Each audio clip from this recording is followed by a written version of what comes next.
ಮಳವಳ್ಳಿ ತಾಲೂಕಿನ ಚಿಕ್ಕೇಗೌಡನದೊಡ್ಡಿ ಗ್ರಾಮದಲ್ಲಿ ನೂತನವಾಗಿ ನಿರ್ಮಿಸಲಾದ ಮಾರಮ್ಮ ದೇವಾಲಯದ ಪ್ರತಿಷ್ಠಾಪನಾ ಪೂಜಾ ಮಹೋತ್ಸವ ಹಾಗೂ ಉದ್ಘಾಟನಾ ಸಮಾರಂಭವು ಜನವರಿ 21ರಿಂದ 23ರವರೆಗೆ 3 ದಿನಗಳ ಕಾಲ ವಿಜೃಂಭಣೆಯಿಂದ ನಡೆಯಲಿದೆ ಎಂದು ಮಾರಮ್ಮ ಸೇವಾ ಟ್ರಸ್ಟ್ನ ಪ್ರಧಾನ ಕಾರ್ಯದರ್ಶಿ ಸಿಎಂ ಶಿವಕುಮಾರ್ ತಿಳಿಸಿದ್ದಾರೆ. ಮಳವಳ್ಳಿ ತಾಲೂಕಿನ ಚಿಕ್ಕೇಗೌಡನದೊಡ್ಡಿ ಗ್ರಾಮದಲ್ಲಿ ಸುದ್ದಿಗೋಷ್ಠಿಯನ್ನ ಉದ್ದೇಶಿಸಿ ಮಾತನಾಡಿದ ಅವರು, ಜನವರಿ 21ರಂದು ಸಂಜೆ ಹೋಮ ಹವನ ಸೇರಿದಂತೆ ವಿವಿಧ ಪೂಜಾ ಕೈಂಕರ್ಯಗಳು ಜರುಗಲಿವೆ ಎಂದು ವಿವರಿಸಿದ್ದಾರೆ.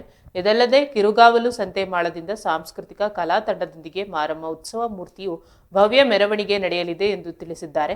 ಜನವರಿ 23ರಂದು ನಡೆಯಲಿರುವ ವೇದಿಕೆ ಕಾರ್ಯಕ್ರಮವನ್ನು ಶಾಸಕರೂ ಆದ ಡಾಕ್ಟರ್ ಯತೀಂದ್ರ ಸಿದ್ದರಾಮಯ್ಯನವರು ಉದ್ಘಾಟಿಸಲಿದ್ದಾರೆ.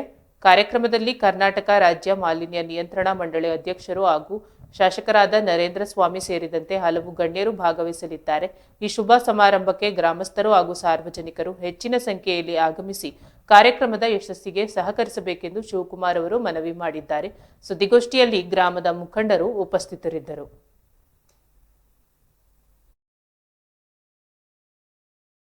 ಉದ್ಘಾಟನಾ ಸಮಾರಂಭ ಪ್ರತಿಷ್ಠಾಪನೆ ಕಾರ್ಯಕ್ರಮ ಚಿಕ್ಕೇಗೌಡನದೊಡ್ಡಿ ಹೋಬಳಿ ಮಳವಳ್ಳಿ ತಾಲೂಕು ಮಂಡ್ಯ ಜಿಲ್ಲೆ.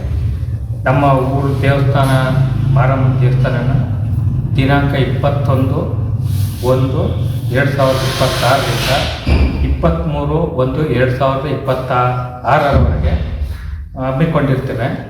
ಅದು ಮೊದಲನೇ ದಿನ ಬಂದು ಸಂಜೆ ಬುಧವಾರ ಸಂಜೆ ಗೋಧೂಳಿ ಲಗ್ನದಲ್ಲಿ ಗಣಪೂಜೆ ಗೋಪೂಜೆ ಇತ್ಯಾದಿ ಕಾರ್ಯಕ್ರಮ ಇರುತ್ತೆ.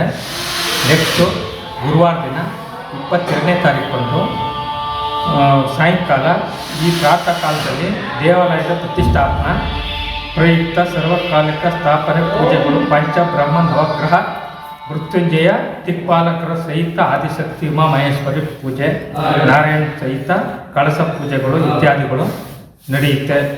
7:30ರಿಂದ ಸಂಜೆ 7:30ರಿಂದ ಬೆಳಿಗ್ಗಿನ ಜಾವ ತನಕ ನಡೆಯುತ್ತೆ. ಅದೇ ಶುಕ್ರವಾರ ಬೆಳಗಿನ ಜಾವ ದಿನಾಂಕ 23ನೇ ತಾರೀಕು ಶುಕ್ರವಾರ ಬೆಳಗಿನ ಜಾವ 4 ಗಂಟೆಗೆ ಬ್ರಾಹ್ಮಿ ಮುಹೂರ್ತದಲ್ಲಿ ನೂತನ ಮಾರಮ್ಮನ ಪ್ರತಿಷ್ಠಾಪನೆ ನಡೆಯುತ್ತೆ.